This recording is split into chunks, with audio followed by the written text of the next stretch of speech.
Jamais sans la grâce, une dévotion matinale proposée par l'Église évangélique de la grâce en collaboration avec l'Institut de théologie de Cotonou.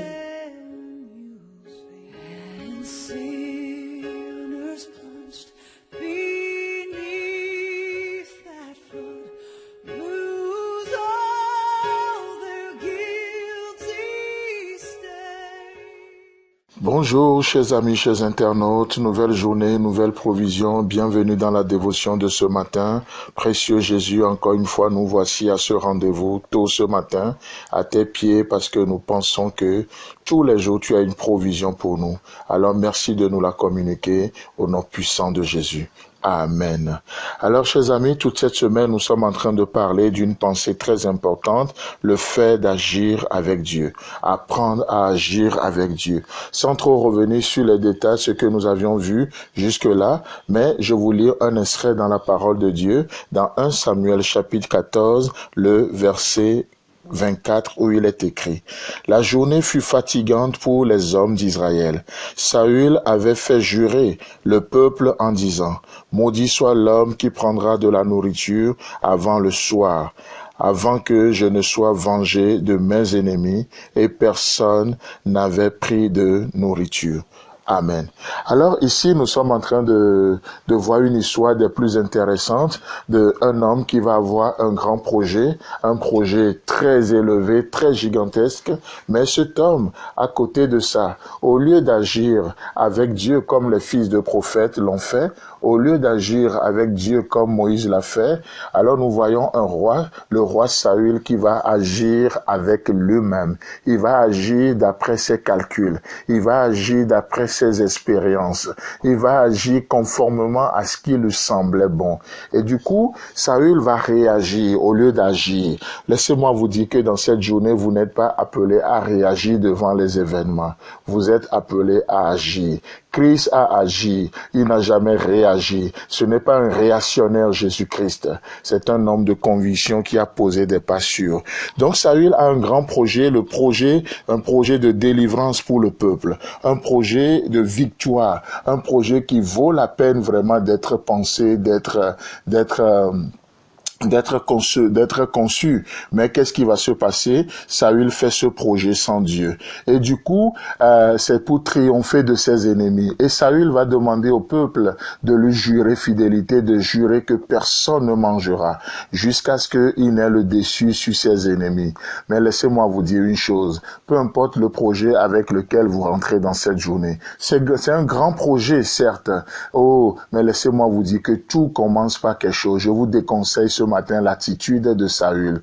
Pourquoi? Parce que dans tout projet, nous avons besoin de nourriture. Nous avons besoin de nous nourrir spirituellement. Nous avons besoin de nous asseoir comme vous êtes en train de le faire ce matin. Ou vous êtes en train de passer le meilleur moment de votre journée ainsi en vous asseyant, en recevant la pensée de Dieu pour votre journée. Parce que tout le reste dépend de cela. Et Saül n'avait pas pensé comme ça.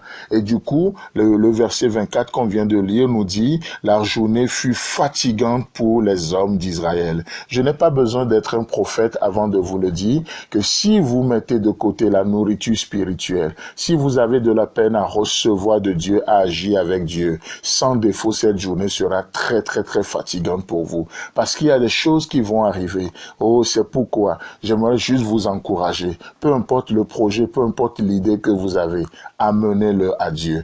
Soumettez ce projet à Dieu. Laissez Dieu vous nourrir. Oh, ça peut être n'importe quoi. On a besoin d'aller devant Dieu. Vous savez, nous voyons toujours dans 1 Samuel, une femme, elle s'appelle Anne. Elle a un projet, elle a une idée, elle a un besoin. Ce besoin, c'est quoi? Elle a besoin d'un enfant. Oh, comme toute femme d'ailleurs, j'aimerais avoir un enfant, j'aimerais ceci. Et dans son contexte en Israël, à l'époque, une femme qui n'a pas conçu est considérée comme maudite de l'Éternel.